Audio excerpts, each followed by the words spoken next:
Reunião decisiva. Flamengo fecha novo negócio. Aconteceu o que temiam. Leonardo Jardim ganha reforço. Fala, galera do canal BTB Esportes. Eu sou Letícia de Almeida e estou chegando com as principais notícias do Flamengo para vocês. Mas antes de qualquer coisa, eu quero te fazer um pedido. Curte esse vídeo? Nos ajude a bater a meta de 500 likes? Então curte, compartilha e não esquece. Se inscreve aqui no canal, você ajuda muito no nosso trabalho. Hoje o Mengão começa a preparação para enfrentar a equipe do Vitória pelo jogo de volta da Copa do Brasil. O Flamengo que venceu a primeira partida por 2-1 e agora qualquer resultado de empate classifica o Mengão de maneira imediata. Em caso de um gol de diferença, o Vitória vencendo, a disputa vai para os pênaltis. Então, esse é o cenário para o Flamengo seguir adiante na competição. Ontem o time recebeu folga, viajou durante a madrugada de Porto Alegre aqui para o Rio, chegou por volta de 2 da manhã e não teve treino. Todo mundo liberado para descansar depois de uma semana fora. Os jogadores saíram daqui na terça passada, ficaram fora por conta do jogo na Colômbia, depois direto para Porto Alegre, e aí ontem a equipe recebeu essa folga. Mas hoje já retoma as atividades. O treino acontece agora de manhã, amanhã, quarta-feira, o treino é à tarde, às 3 horas, e à noite, 7h40, é o voo para Salvador, o jogo que acontece na quinta-feira, às 9h30 da noite. Então o Flamengo mantendo a estratégia que o Leonardo Jardim gosta, de viajar à noite. Normalmente não era assim que acontecia, mas o treinador gosta desse horário. Então o time treina à tarde, sai do Ninho do Urubu para o Galeão e à noite viaja, já chegando lá em Salvador por volta de 9 horas da noite. Esta é a programação e logo após a partida na quinta-feira o time já volta para o Rio. Por quê? Começa a pensar no jogo do Campeonato Brasileiro, que é lá em Curitiba. Então o time acaba a partida, já vai para o aeroporto, 1h40 é o voo para o Rio de Janeiro. A sequência de treinos, sexta e sábado, é aqui no Rio. E depois, à noite, no sábado, o time viaja para Curitiba, onde enfrenta no domingo, às 7h30, o Atlético Paranaense pelo Campeonato Brasileiro. Acabando a partida, durante a madrugada, já de segunda-feira, a equipe volta para o Rio. Esta é a programação completa desses dois jogos importantes que o Flamengo vai ter durante esta semana. Uma preparação intensa, por isso, ontem recebeu folga. Daqui por diante, nem um dia para descansar. Focado no jogo da Copa do Brasil, que o objetivo é passar de fase, e o jogo do Campeonato Brasileiro já no domingo, com a estratégia de tentar se aproximar ainda mais do topo da tabela de classificação. Técnico Leonardo Jardim, que ganhou algumas novidades em relação à partida da Copa do Brasil. A ideia dele é colocar um time, colocar um time completamente alternativo na competição. No jogo de ida, aqui no Maracanã, foi uma equipe bem mexida, um time bem modificado. Mas, por conta de uma situação que aconteceu, a tendência é que ele ganhe reforços para este confronto lá em Salvador, já que ele tem 2 jogadores suspensos para o jogo contra o Atlético Paranaense. Jorginho e Everton Araújo não vão poder jogar a próxima rodada do Campeonato Brasileiro. A tendência dessa maneira é que eles reforcem o time na Copa do Brasil, ganhem uma força a mais, colocando aí jogadores que normalmente são titulares para jogar esse jogo da Copa do Brasil. Não era a estratégia inicial, mas acabou acontecendo por conta das suspensões. A tendência é que o meio-campo do Flamengo seja uma força ainda maior na competição. E pensando na partida contra o Palmeiras, que acontece depois desse duelo contra o Atlético Paranaense, a sequência, a próxima rodada do Brasileirão é contra o Palmeiras, e o Flamengo tem muitos jogadores pendurados. Então pode ser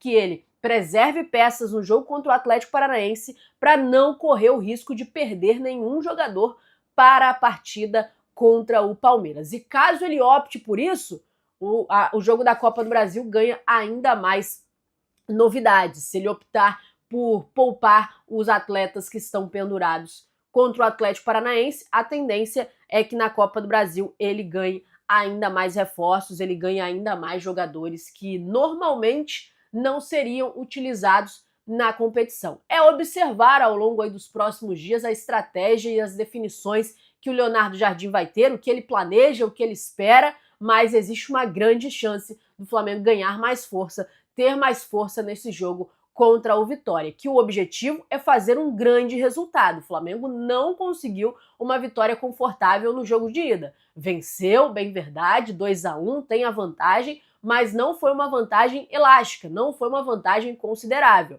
O jogo no Barradão nunca é fácil. Normalmente são jogos difíceis, a atmosfera é complicada, o gramado é ruim, o Flamengo é prejudicado por conta disso. Então, nunca é jogo fácil lá no Barradão e o Flamengo não tem margem para bobear. Venceu só por 2-1, é uma vantagem muito pequena, então tem que jogar com seriedade para conseguir cumprir o objetivo. O Leonardo Jardim que deixou bem claro, um dos objetivos da equipe nesse primeiro semestre é conseguir passar de fase na Copa do Brasil. A Copa do Brasil não é a competição que o time mais almeja, mas está no planejamento passar para a próxima fase. Está no planejamento seguir adiante na competição. Então não dá para bobear, o Flamengo precisa fazer um bom trabalho e o técnico ganhou algumas novidades, então, para esta partida da próxima quinta-feira. Mudando de assunto, agora eu vou falar a respeito dos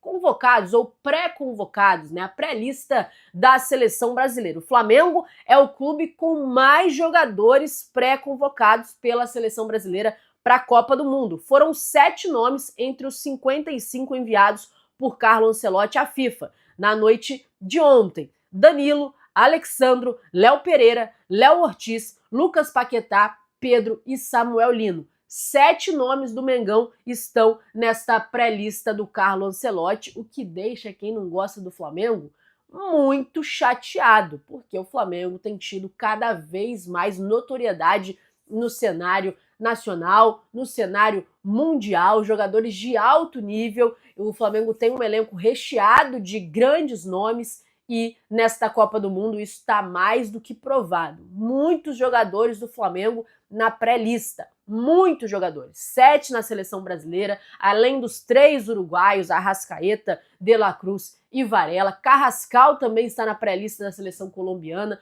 Gonzalo Plata está na pré-lista do Equador, enfim, Flamengo com muitos atletas pré-convocados, com muitos atletas nessa pré-lista que foi enviada ontem. A lista final só sai na segunda-feira que vem. Vai ter ali a convocação oficial da seleção brasileira e os últimos nomes que serão definidos, 26 nomes desses 55 que foram enviados de maneira antecipada, mas só de ter 7 jogadores do Flamengo na pré-lista da seleção brasileira é um caso a se exaltar pelo nível da capacidade do elenco do Flamengo, pelo nível que o Flamengo tem se tornado nos últimos anos, e isso incomoda, mas incomoda muito a gente, muitas pessoas, muita gente fica incomodado com essa situação, é o que temiam, né? O Flamengo tem realmente um elenco muito qualificado e a Copa do Mundo tá aí para provar isso. Falando sobre Copa do Mundo, nesse período sem jogos que o Flamengo vai ficar e as outras equipes também por conta da Copa,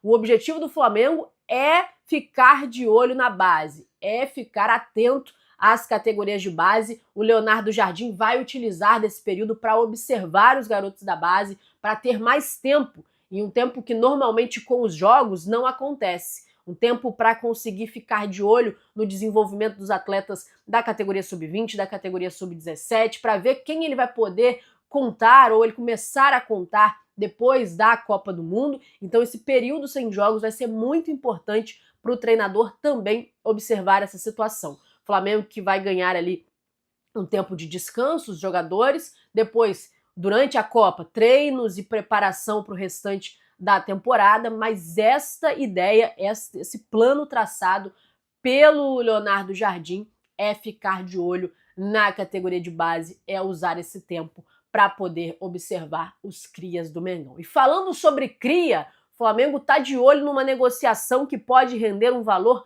milionário para os cofres rubro-negros. De acordo com a imprensa inglesa, o Tottenham sinalizou que vai tentar contratar Rodrigo Muniz. Assim, o Flamengo possui 25% dos direitos econômicos do centroavante, segue de olho na possível negociação, tendo direito de receber um valor bem alto. Neste momento, o Muniz está avaliado em 50 milhões de libras, algo em torno de 334 milhões de reais na cotação atual. Portanto, caso o centroavante seja negociado por esse valor, o Flamengo ficaria com 12 milhões e meio de libra, algo em torno de 83 milhões de reais. Então, mais uma negociação de um jogador da base do Flamengo que pode render e render muita grana para o clube. O Flamengo segue de olho. Eu vinha falando para vocês, né? O Flamengo está de olho na negociação do João Gomes, porque pode ganhar uma bagatela altíssima também, um valor milionário.